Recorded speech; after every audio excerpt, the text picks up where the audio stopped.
Hi, this is Dr. Justin Marcagiani here, and today's talk is going to be on adrenal fatigue and exercise. So this is a really important concept. Exercise is an important thing to add to your daily life. We just want to make sure it's not causing a problem and it's actually supporting you. So let's go over some of the benefits of exercise. Brain stimulation is really important. What I mean by that is 90% of the communication going to the brain actually happens at the joint receptor.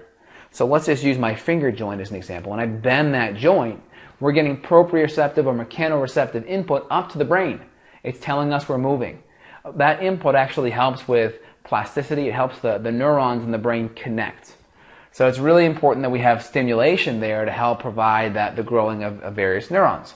Also, we improve movement patterns. Again, if you're an athlete, you want to have good movement patterns and you have to move to be a good tennis player. You have to practice your swing, practice your putt, practice your kick or your throw, whatever sport you're in, to be good at it. So it's actually a learned skill that you have to do. And the only way you can do it is via exercise. Also, if you're just your everyday person that has chronic pain or back pain or neck pain, again, usually there are compensation patterns. So there are poor ways that you're moving, usually because of the ways that you're in pain, the poor movement patterns, the old injuries have caused different movements that are basically your body trying to compensate from imbalances in the muscles or imbalances in your body's ability to absorb force. So when that happens, again, you're going to be in pain. So addressing the movement patterns, whether you're bending at the back versus hinging at the hips, that can cause you pain. So we definitely want to work on that. That's a nice benefit of exercise. So we don't want to ignore that. Again, improving body composition. Using exercise to improve anabolic hormones to burn fat and improve muscle. And again, anabolic hormones there, we already mentioned that. So we'll see a higher amount of growth hormone, progesterone, and testosterone depending on the sex. So again, let's connect the dots here to adrenal fatigue. So your adrenals, if they're functioning on the lower side, and what I mean by that is typically when we see less than 23 units of cortisol, I think the metric is picograms per ml, when we see less than 23 units, that's a sign of what's known as stage 3 adrenal fatigue. Just the inability to deal with stress, the inability to stabilize blood sugar, the inability to help with inflammation in the body, and that can cause problems. So we want to make sure this side of the equation, we're not doing too much to overstimulate our adrenals. When we whip our adrenals, it's like whipping a tired horse. At some point, that horse is just going to lie down and not going to go where you want to go. So looking at that, we want to make sure the exercise is correct for the adrenal levels. So typically, with healthy adrenals, exercise isn't much of a problem. Again, if we're under producing cortisol, that stage 3 level, we have to ask ourselves 3 questions. These are the most important questions. 1, do you feel energized after your exercise? You should feel energized. You should feel good. If you don't feel energized, how do you feel afterwards regarding, can you repeat the movement? Can you repeat about 5 or 10 minutes later, once your heart rates come down, could you repeat it if you had to?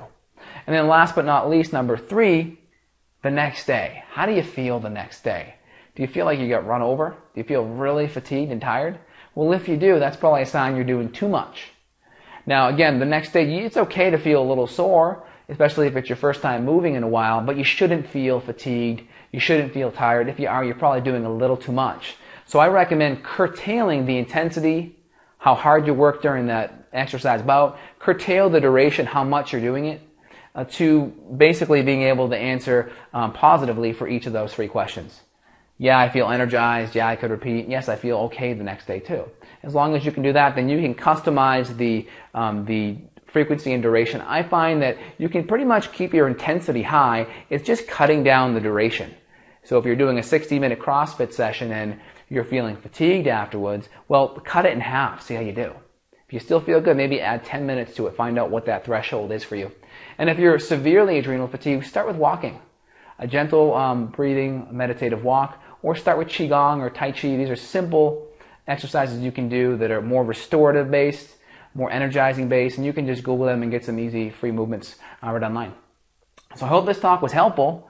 And again, just kind of touching base here, your adrenals, they sit right on top of your kidneys, and they produce DHEA, that's the sex hormone, the anabolic side, some female and male hormones such as progesterone, estrogen, testosterone, and then we make a lot of our aldosterone, which helps stabilize our minerals in our bloodstream and keep our blood pressure adequate. A lot of people, they get fatigued when they stand up fast. That can be a sign of adrenal fatigue. And then also our cortisol. So that kind of gives you the full spectrum of what your adrenals are doing. And again, just make sure you're answering those 3 questions properly. If you are, then you probably have some good exercise down there. I strongly recommend avoiding the long duration steady state cardio, as that's really working on the cortisol pathways. So if you're already having some fat issues around the tummy, that's usually where the cortisol receptors are, or you're fatigued and having blood sugar swings and mood swings, then focus more on the high intensity, short duration movement in a burst or interval training or a circuit resistant training type of exercise workout. I hope this information was found helpful, and for more information, click below the tab there to find out where my websites are and my other blogs and YouTube channels are. Thanks. Have a great day.